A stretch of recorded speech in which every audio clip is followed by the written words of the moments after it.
armed black man. Well, joining me now to discuss these cases and how it's impacting the public's perception of police around the country and the FBI and other law enforcement agencies is Ron Hosko, former FBI Assistant Director. Ron, thanks for being with us. I'm happy to do it. Good morning. It's our pleasure to have you with us. And why was it important for your organization to provide legal and financial support to that former police detective, Sean Cowley?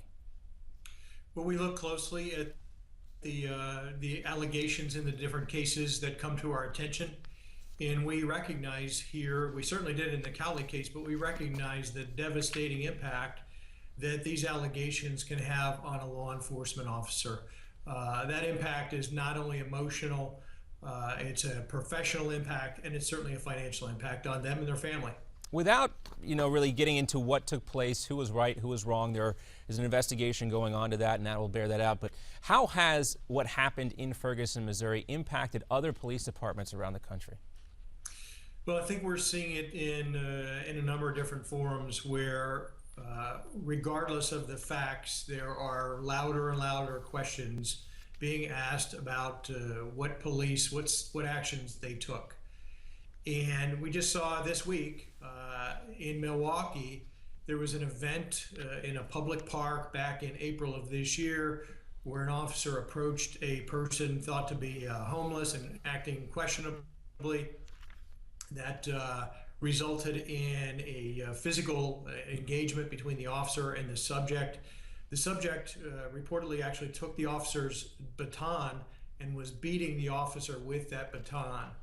And the officer took steps and used deadly force and killed the subject before he was seriously injured himself. That officer apparently was fired this week from his department. And I think we're going to see this around the country where these questions are asked, where we put officers more and more on the defensive, where we see them fired, where we see them charged. And my fear is we'll do that. We'll see those actions taken in the name of being politically correct, not based on the facts. Well, and at the same time, you talk about cases like that. There are also, folks asking a lot of other questions, not just about police interaction with the community in terms of violence, but also these issues of civil forfeiture. That's been getting some media attention lately. Can you talk about that a little bit? It has, and I want to be clear, it is important in a civil society for police to act responsibly, to act within the law, to act within the rules that guide them in their department. And there are questions about civil forfeiture. In some of those cases, we want the law enforcement officers to act in a way that follows the law. No question, the law enforcement actions over a period of many years has taken some of the proceeds, a great deal of the proceeds, away from drug traffickers. And that was really the underlying point of civil forfeiture, to allow the police to deny drug trafficking organizations and corrupt organizations the benefit of those proceeds. However, unquestionably, when police act wrongfully, when they are taking legitimate, lawful funds that happen to be in somebody's possession and seize them without a good reason and put somebody in the posture of defending it without having the funds to defend what those monies were for, questions ought to be asked. Yeah, and a lot of times, and this ties back into Ferguson a little bit, because that money used from these civil forfeiture cases is used to purchase equipment, and some of that equipment has led to what some folks would call the militarization of certain police departments. Well, that money should be spent within the boundaries of the law, and that can be for property and equipment that will help to defend the police in these very difficult times. I know I've read articles, multiple articles, both locally and nationally, where the writers casually talk about the over-militarization of the police buying tanks and grenade launchers. And I am unaware of any law enforcement jurisdiction that bought a tank or obtained a tank or obtained grenade launchers for the purpose of launching grenades. Really what you have is, in a society where we have a lot of weapons out there, a lot of high-powered weapons and a lot of illegal weapons, The police need certain tools to defend and protect themselves. You need thicker armor so that when you're rolling up to a location to do a hostage rescue, that the rescuers are safe. And we saw that up in Pennsylvania recently, where two Pennsylvania state troopers were gunned down, one killed, one other grievously injured by high-powered weapons.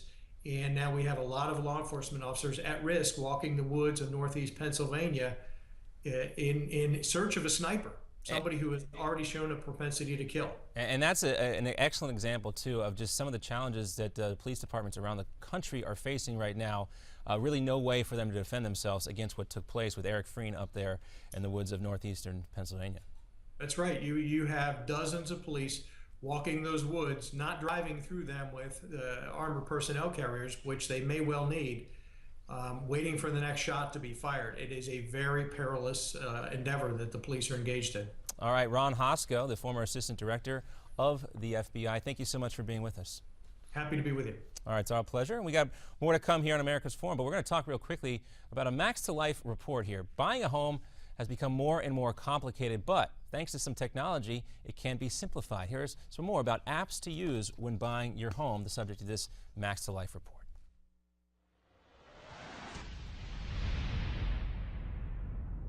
House hunting shouldn't have to be a hassle. Instead of doing the things the old-fashioned way, why not put the smarts in your smartphone to work by downloading these apps? First, every potential homebuyer needs Zillow. Zillow is the best app for comparing homes in the neighborhood where you want to live. Plus, it's got the Zestimate, which allows you to look at the estimated price of every home in that neighborhood. Then second, there's the Autodesk Home Styler. This app allows you to virtually see how furniture will look in that new home that you might buy. Third, you've got to have a mortgage calculator. There's several, such as from Quicken Loans, Trulia, or Bankrate.com. Some other helpful apps are Redfin, HomeSnap, and Credit Karma. So whether you're a first-time homebuyer or you're just flipping through houses fast, take these apps for a test drive to help make the process as efficient and stress-free as possible.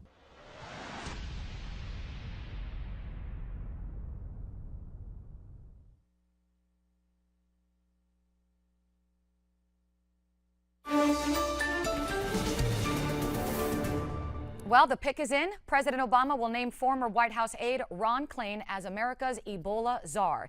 Klain will be the administration's new point man on U.S. efforts to contain and control the Ebola outbreak. Meanwhile, another worker from Texas Health Presbyterian is being isolated aboard a cruise ship. That person boarded for the seas before learning about new monitoring rules from the CDC.